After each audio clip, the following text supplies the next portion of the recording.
Vamos seguir falando sobre reforma da Previdência, sobre política econômica, porque mesmo com a reforma em 2019, o déficit com o pagamento de aposentadorias e pensões ainda é uma preocupação para o governo. A discussão agora é se há ou não a necessidade de uma nova reforma. Mais informações na reportagem de Valéria Luizetti. O déficit com o pagamento de aposentadorias e pensões no Brasil cresceu quase 60% nos últimos 9 anos. Segundo o levantamento do Tesouro Nacional com dados corrigidos pela inflação, o governo desembolsou em 2024 mais de 416 bilhões de reais para cobrir essa conta. O valor representa 3,45% do PIB. Em 2015, o gasto era de pouco mais de 260 bilhões de reais.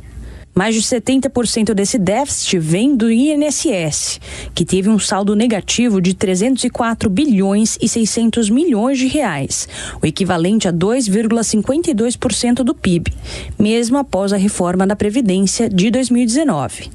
Para comparação, em 2015, o rombo no INSS era de 141 bilhões de reais.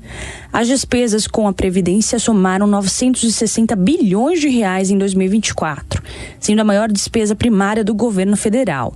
O valor superou os gastos com Bolsa Família, saúde, educação e o benefício de prestação continuada. Durante entrevista ao portal Metrópolis, o presidente do Tribunal de Contas da União, o TCU, Vital do Rego, afirmou que não acredita ser necessária uma nova reforma da Previdência, mas sim o cumprimento das regras já estabelecidas. Alguns analistas apontam que o elevado déficit previdenciário em 2024 reforça a necessidade de novos ajustes nas regras de aposentadoria do INSS e dos servidores públicos. Além disso, o regime de proteção social dos militares também está em discussão, com propostas do governo federal já encaminhadas ao Congresso. Segundo a Federação Nacional de Previdência Privada e Vida, a aceleração do envelhecimento populacional exige uma nova reestruturação do sistema previdenciário. Para o advogado especialista em Previdência, Luiz Almeida, o principal problema não é a falta de uma nova reforma, mas sim a dificuldade em arrecadar recursos, principalmente dos grandes devedores da Previdência. Segundo ele, a falta de cobrança efetiva sobre bancos e empresas estatais agrava a situação. Então, se o dinheiro está lá, ele mesmo já falou que não tem como a gente fazer uma nova reforma, porque nem a que foi feita está sendo aplicada da forma correta. Então, o que a gente percebeu que depois da reforma da Previdência de 2019, os direitos ficaram um pouco mais restritos, ficou um pouco mais difícil de conseguir um benefício com valor mais alto, e a idade também, ela aumentou. Isso é explicado porque a média da vida do brasileiro, ela aumentou também, então precisava ser feita essa reforma sim. Em alguns pontos eu discordo, assim, veementemente, como na aposentadoria especial, e a gente está vendo alguns movimentos para corrigir isso, né? Mas, essencialmente, eu entendo que a gente deveria arrecadar dinheiro dos grandes devedores. Por exemplo, a gente tem muito banco, a gente tem empresa estatal que está devendo muito para o governo e a gente vê uma ênfase nos benefícios. A gente não vê essa ênfase tão grande para conseguir cobrar, por exemplo, dessas pessoas que são grandes, dessas empresas, na verdade, que são grandes devedores, né? Isso também ajudaria muito nessa arrecadação. Mesmo com o rombo previdenciário registrado em 2024, o governo ainda não indicou uma nova reforma no curto prazo. No entanto, o assunto já mobiliza parlamentares que devem discutir ainda em 2025 ajustes no sistema dos servidores públicos e dos militares, além de medidas para reduzir o déficit. Enquanto isso, a equipe econômica defende maior fiscalização e cobrança dos grandes devedores, enquanto o Congresso avalia se uma nova reforma será inevitável nos próximos anos. Vamos seguir falando sobre essa necessidade ou não de uma nova reforma da Previdência, agora como economista e especialista em contas públicas, Raul Veloso, a quem agradeço, Raul, a participação neste domingo de carnaval aqui no Jornal da Manhã. Bem-vindo, bom dia. Bom dia, o prazer é meu de estar com vocês. A gente que agradece, não tem milagre, né, seu Raul? A população brasileira está envelhecendo, a quantidade de jovens trabalhando está desacelerando, mais pessoas se aposentando, menos gente contribuindo, uma hora a conta não vai fechar. E a grande questão levantada na reportagem, quero te ouvir sobre isso, é se basta a gente seguir as regras da atual Previdência, como a reforma de 2019, ou precisaremos de uma nova reforma? Bom, a gente precisa fazer o que puder fazer. É aquela situação complicada que vamos ajustar do lado que der. Mas antes de fazer isso, é preciso entender o que está de fato acontecendo. Um pouco na linha do que você já falou, o grande drama que nós temos hoje, e por isso nós temos de agir nessa área, é que a taxa de crescimento dos investimentos públicos em infraestrutura, esse é o ponto que precisa ser acrescentado naquele começo de conversa, ela desabou fragorosamente e, com isso, desabou a taxa de crescimento do PIB. O que nós temos de reverter é esse quadro para que o PIB e, portanto, os empregos possam crescer. Nós temos de reverter a queda dos investimentos em infraestrutura. E aí só tem um jeito, é abrir o espaço orçamentário que hoje está sendo consumido para financiar os déficits previdenciários. Nós temos de reduzir fortemente os déficits previdenciários do jeito que der. A coisa é um pouco mais ampla do que apenas fazer uma reforma de regras. Nós temos de fazer o que a gente costuma chamar aqui na literatura o equacionamento previdenciário. É caminhar para zerar o déficit previdenciário. Aí abre o espaço para o investimento público em infraestrutura e, na sequência, para o PIB voltar a crescer. Nós estamos ali tocando o chão em matéria de crescimento do PIB. Portanto, façamos tudo sintetizado nessa frase: equacionamento previdenciário, ou tentar zerar o passivo atuarial, que é o passivo da Previdência, que é cada vez maior no Brasil. Raul, bom dia. Nós temos também aí, né, a questão que envolve a desoneração da folha de empresas, municípios, que isso vai trazer aí o impacto de 20 bilhões aos cofres públicos.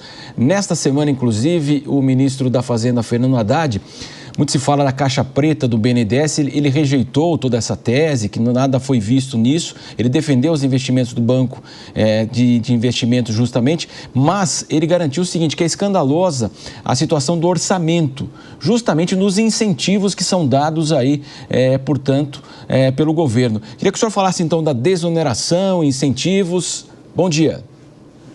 Bom dia. Pois é, como você já de certa forma mencionou, quando você faz uma oneração da folha, ou seja, quando você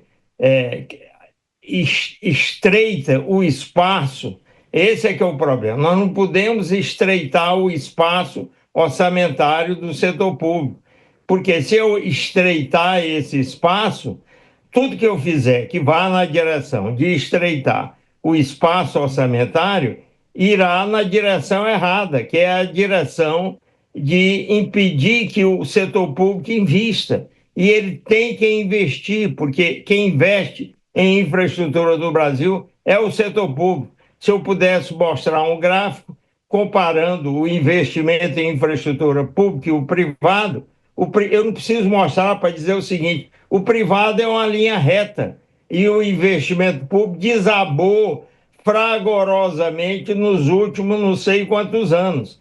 É claro que se eu usar o dinheiro público que não seja para aumentar o investimento público em infraestrutura, eu estou agindo na direção oposta ao que se deveria fazer. Nós temos de redirecionar o recurso público para o investimento em infraestrutura e segurar todo e qualquer outro gasto. A história da desoneração da folha, ela surge muito para que você possa enfrentar a subida do custo previdenciário e encontrar caminhos que não destruam ainda mais o espaço que o setor público precisa ter para investir. É uma grande armadilha. A gente vê o orçamento de quase 6 trilhões, 2 trilhões e 400 bilhões pagar a dívida, né, 2 trilhões previdência e salário, e não sobra absolutamente nada para o investimento que o senhor defende e que é o chamado gasto bom, que é o gasto e investimento que produz riqueza e melhora o país. Quer dizer, estamos numa armadilha e não é esta gestão. A próxima, se algo não for feito, né? E por que falar na Previdência? Porque na Previdência, o que é que está acontecendo e a gente precisa ficar bastante atento, é que na Previdência há um problema demográfico muito sério. O crescimento da população idosa aumentou fragorosamente e está sendo projetado a aumentar muito mais. Então, nós vamos ter cada vez mais despesa previdenciária, que não acumula capital ou investimento, de um lado, e a população em idade ativa fica lá mais ou menos onde sempre esteve. Só que eu vou ter muito mais idosos para sustentar. É muito difícil mexer nisso. Então, se eu não posso mexer nisso, eu tenho de equacionar a Previdência, porque senão eu não vou ter um tostão para investir em pouco tempo. É impressionante. É uma pena que a gente não possa mostrar isso aqui com clareza.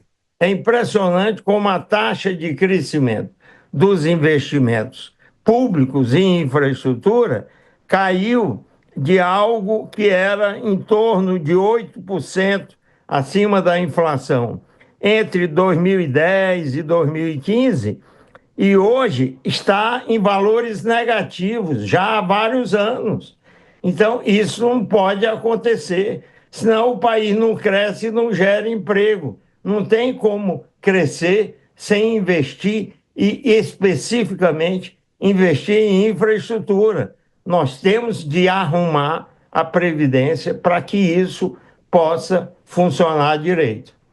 Vamos acompanhar esse debate, saber se ele vai avançar agora em 2025. Nós falamos com o economista especialista em contas públicas, Raul Veloso. Raul, muito obrigada pela entrevista. Uma ótima semana pela frente. Até a próxima. Ok, para todos nós, o prazer foi meu de falar com a sua audiência. Obrigada.